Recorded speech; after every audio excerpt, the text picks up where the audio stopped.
Te külastasite täna sotsiaaltöökeskust, et oskate öelda, et kas Eesti inimene võib täna ennast tunda, et ta on sotsiaalselt kindlustatud? Nagu inimesed sellisestesse asutustesse langevad, siis see tegelikult tähendab seda, et inimesed mingil hetkel jäävad hammasrataste vahele.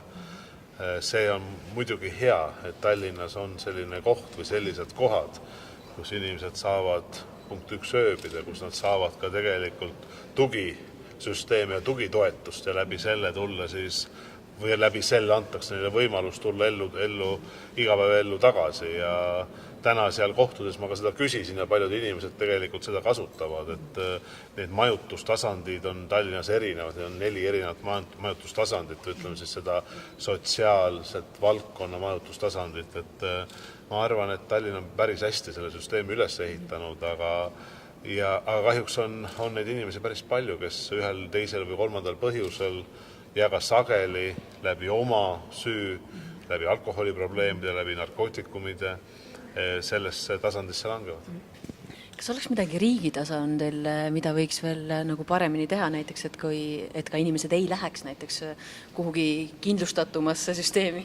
No loomulikult alati ju igasugune preventatiivne tegevus on 10 kordi õigem inimese tervisele, inimese tuleviku osas, õigem inimese töökuse osas, tootlikkuse osas, aga midagi ei ole teha, et on ka selliseid inimesi, kes kahjuks mingitel hetkedel murduvad, et siin peab avalik sektor, kas see on linn või riik, alati appi tulema. Mis need kõige sellised suurema riskigrupis need inimesed on, kes need kõige haavatavamad Eestis praegu on?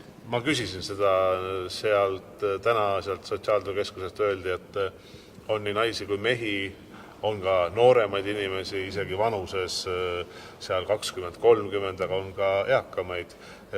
Öeldi mulle seda, et pigem see vanuse nivoo kahjuks on langenud just noortemate poole, nii et see näitab, et ka noorematel inimestel on sellised mured. Küsin selle filmilinnaku kohta, et kuidas te arvate, kas on oluline selle filmikultuuri arengu jaoks, et selline mini-Hollywood võiks siia tulla, et kui oluline see on? Ma arvan, et see oleks selline kvalitatiivses mõttes täiesti uus samm Eestis. Et seda püüda, ma arvan, et see oleks väga mõistlik.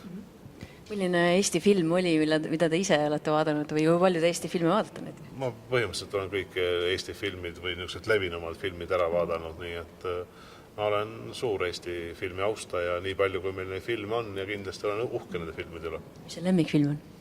Ma arvan, ma ei ole väga originaalne, eks lemmikfilmid on need, mis on minu generatsiooni jaoks sellised lemmikfilmid, et alates ütleme noorema east või laste east, olgu see Kevade või sealt edasi minnes kindlasti siin me oleme või mehed ei nuta, nii et ma arvan, need on need, mida kindlasti olen nõus veel vaatama, aga loomulikult uued filmid, näiteks nagu Mandariinid, et kindlasti on, mis pakuvad väga suurt emotsiooni.